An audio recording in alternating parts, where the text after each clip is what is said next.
Eu tenho certeza que se você clicou nesse vídeo, você deve estar pensando em investir no exterior, mas diante de tantas opções, pode ser que você fique na dúvida de quais investimentos, quais ETFs escolher.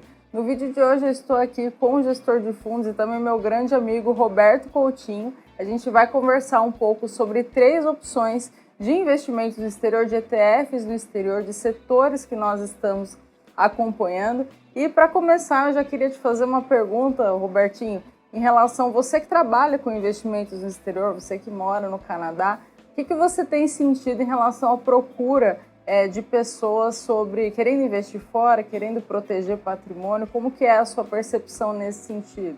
Então, pessoal, quando se fala de investimentos internacionais, né, o brasileiro ele é um dos países que mais investe na própria nação. Isso está muito errado. Nem mesmo o americano, né, ele investe tanto no próprio país. Isso nós estamos falando do país, da maior economia do mundo. Então, o americano ele teria todos os motivos para poder deixar os seus investimentos ultra mega nacionalizados, mas eles não fazem isso. Eles diversificam também globalmente. Então, na média, hoje, um brasileiro ele tem ali mais de 90% do patrimônio investido no Brasil, né? Contra aí cerca de 70%, né, de um americano.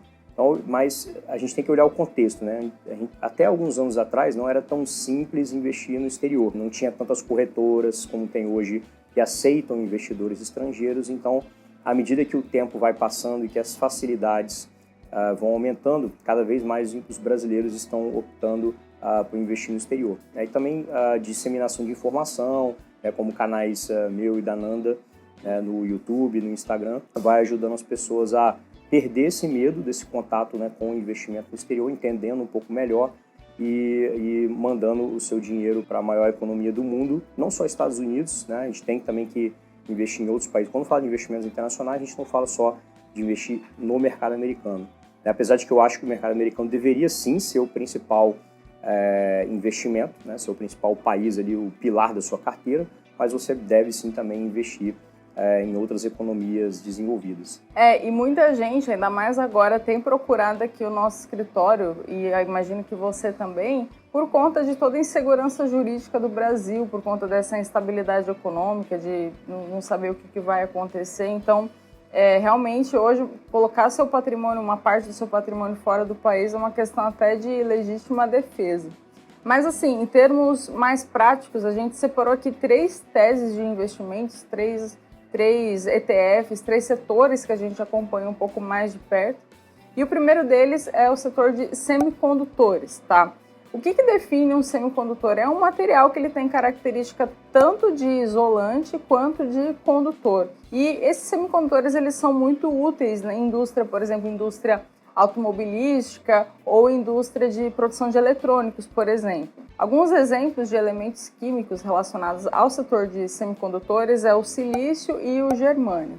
E aí, o que isso tem a ver com investimentos? Tem um ETF aqui que até algumas carteiras, a gente tem alguns clientes que colocou esse ETF nas carteiras, que é o SMH. Ele é um ETF de semicondutores e performou muito bem. A performance dele aqui do início do ano de janeiro até hoje está em 61,37%. No momento que você está assistindo esse vídeo pode dar um pouquinho de diferença, mas ele performou muito bem. E ele investe em algumas empresas como Nvidia, Broadcom, e a concentração de países é basicamente Estados Unidos, tá? 76,2% Estados Unidos, mas também tem uma exposição ali em Taiwan. Aí muita gente me pergunta, mas e se tiver algum conflito em Taiwan, o que pode acontecer? É nessas horas que o ETF ele é importante, porque o ETF ele investe em uma cesta de ativos.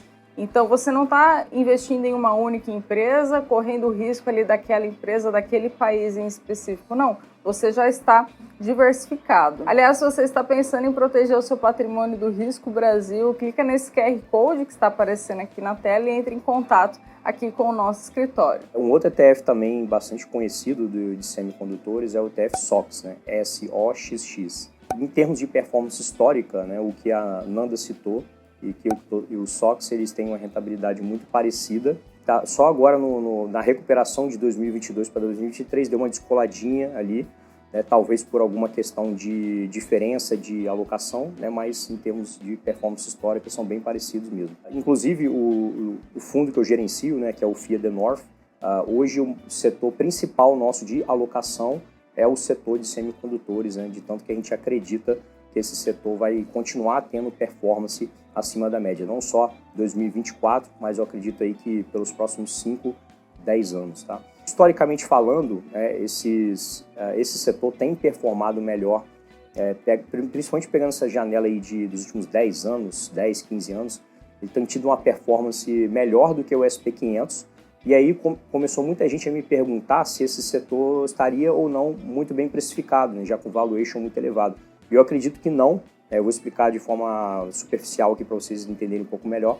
Se a gente faz uma análise de múltiplos, né, o valuation por múltiplos, aqueles preço-lucro, EV/EBITDA e tudo mais, a gente vê que o setor de semicondutores ainda está com múltiplos abaixo do SP500, mesmo tendo essa recuperação impressionante em 2023, né, porque quando você leva em consideração a taxa de crescimento esperado desse setor em relação à média da economia americana, né, essa taxa de crescimento aí vai ser pelo menos 3 vezes maior, né, nos próximos 5 anos. Só a Nvidia, por exemplo, tem uma estimativa de que ela vai quadriplicar o faturamento, né, nos próximos 4 anos. Tá?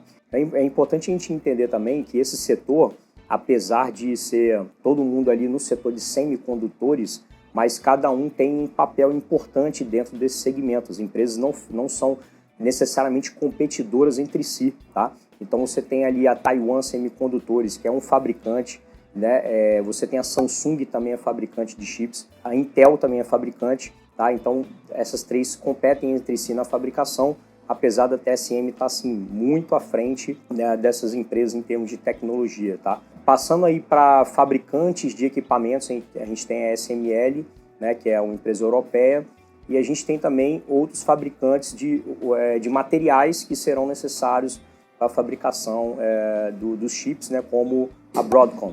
E tem a gigante NVIDIA, a AMD, que são que a gente chama de designers de chip. Né? Elas fazem o design, né, para falar quantos nanômetros vai ter, qual é a performance e tudo mais, e eles passam esses projetos para Taiwan, por exemplo, para poder fazer a fabricação dos chips. E por que a taxa de crescimento do setor de semicondutores ele vai continuar crescendo 2, 3 vezes maior do que a média da economia? Um dos principais pilares desse crescimento é o famoso IoT, né? Ou seja, Internet das Coisas. Hoje, os principais produtos que usam chips é o quê? A gente já sabe, né? Computadores, os eletrônicos aí em geral, né? Os carros, mas principalmente a gente vai ter esse movimento muito forte agora, né? do Internet das Coisas, ou seja, todo aparelho que a gente tiver em nossas casas, por exemplo, vai estar de alguma forma conectado na internet. Eu tenho um ar-condicionado, eu quero já ligar aqui o meu ar-condicionado pelo aplicativo, para quando eu chegar na minha casa, o meu quarto já está geladinho para eu poder descansar, né? Ou programar a temperatura da geladeira, seja lá o que for. Então, cada aparelho desse, né, vai precisar, né, de chips cada vez mais desenvolvidos, cada vez com performance melhor, né, e por isso, né, a demanda vai continuar muito forte para os próximos anos. Aí agora um outro ETF que a gente também selecionou para esse vídeo é o ETF TLT. É bem diferente de ETF de ações, tá? Até porque o TLT é um ETF de bonds. E por que a gente escolheu um ETF de bonds? Porque as classes de ativos, quando a gente pensa em ações ou renda fixa, cada classe tem uma performance diferente a depender do momento do ciclo econômico. E hoje a gente nunca sabe quando que vai vir uma próxima crise, mas existem sim alguns indicadores apontando para uma recessão. Então, caso venha de fato uma recessão, os bonds eles tendem a performar melhor, porque são ativos considerados mais previsíveis. As pessoas querem correr menos risco nesses momentos e aí acabam comprando bonds. E aí um ETF de bonds que a gente separou é o TLT. O TLT, o que ele faz? Ele investe em títulos de longo prazo, títulos de 20 anos para cima. Até por isso que ele é um ativo bem volátil, porque às vezes você pensa, eu vou investir em bonds e renda fixa não é fixa, tá? Fique claro. E quanto maior o prazo que você está investindo desses títulos, maior tende a ser a volatilidade. Então, em comparação, o TLT, que investe em títulos mais longos, em relação ao IEI, por exemplo, que é de 3 a 7 anos, o TLT ele tem uma volatilidade maior. Se você não quer volatilidade para sua carteira, eu nem consideraria o TLT, tá? Lembrando que assim, nada do que a gente está falando aqui é recomendação de investimentos. Isso daqui é apenas alguns exemplos de estudo e que podem ou não fazer sentido para o seu perfil. Mas como o TLT ele teve uma queda muito significativa e a gente tem sim alguns indicadores apontando para uma recessão, que a gente não sabe se vai acontecer, não tem como prever isso, a gente entende que sim, seria um ativo interessante. Então, continuando aqui o contexto que a Nanda estava explicando, né, sobre essa questão da recuperação do preço dos bonds, é porque existe uma correlação negativa entre o yield, né, que é a rentabilidade, o quanto paga de cupom do título em relação à precificação desses títulos. Então, cupom muito alto e preço baixo, o yield se eleva. Então, quanto esse yield estiver se elevando, né, isso força a precificação, né, dos bonds para baixo. Em algum momento, obviamente, isso vai acabar se revertendo. Então, em 2022, pegando ainda uma continuação de 2023, nós tivemos o maior drawdown da história. O que é o drawdown? É quando você calcula o quanto caiu do topo até o fundo, né? Então, chegou a cair, se eu não me engano, os títulos de mais de 20 anos, né, de vencimento, acho que chegaram a cair 50%, se eu não me engano, algo nesse sentido. Eles atingiram um fundo ali em outubro desse ano, momento em que o Bill Ackman ele anunciou que estava retirando a posição short nesses bonds, então ele estava apostando contra, e em algum momento ele falou, olha, na minha concepção, por eu achar que a economia vai entrar em uma recessão, o Fed, né, vai ter que começar a segurar esses juros, ou começar a cair lentamente de alguma forma, para poder voltar a estimular a economia. Nisso que a taxa de juros, ou pelo menos a expectativa de taxa de juros, começa a cair, né, o mercado começa a enxergar essa queda, você começa a ter então uma recuperação de preço. Tá? Então, como eu falei, né, foi a maior da história, e além de ter sido a maior queda da história, você teve o período mais longo de queda também. Né? Então, isso já é um grande indício, né, de que a gente pode estar diante aí de uma grande oportunidade de recuperação no preço dos bonds. Um terceiro ETF que até alguns clientes aqui do escritório têm na carteira e que vem performando muito bem é o ETF RAC, que investe no setor de cybersecurity. Por que investir em cybersecurity? Qual que é a tese por trás disso? O que acontece é que, principalmente depois da pandemia, com o aumento de vendas online, as pessoas passaram a compartilhar informações muito sensíveis, informações, por exemplo, de pagamento, de cartão de crédito, coisas do tipo.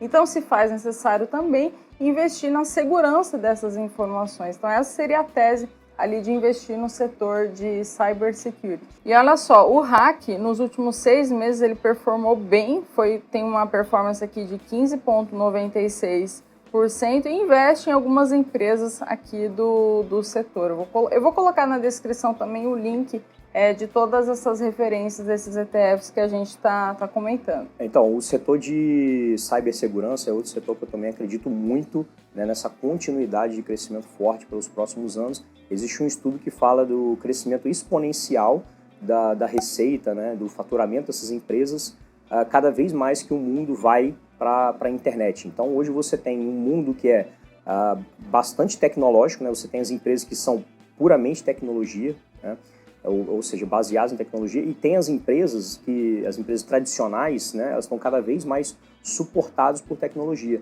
Então, uma empresa tradicional, por exemplo, uma loja física, né, que só vendia através da loja física, o cliente sempre tinha que ir lá para poder estar comprando alguma coisa, essa empresa também está entrando cada vez mais no mundo tecnológico e sendo necessário ser suportada mais por tecnologia, e, consequentemente, vai ter que aumentar a segurança de dados, né, a segurança da informação, a segurança em termos de proteção contra hackers e tudo mais. Então, esse segmento, na minha opinião, ele tende aí a crescer muito acima da média também. E pessoal, se você assistiu esse vídeo até aqui, comenta um eu fiquei, a gente vai ficar super feliz que você acompanhou a gente. Comenta também se você já acompanha algum desses setores, se você já tem algum desses ETFs na sua carteira.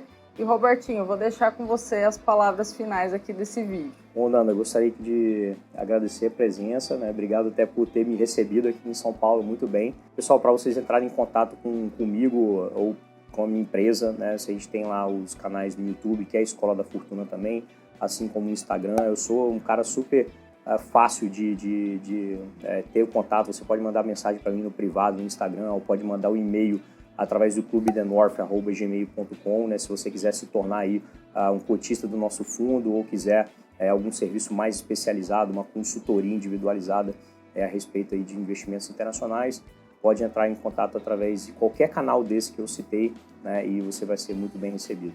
Muito obrigada, pessoal, e até a próxima.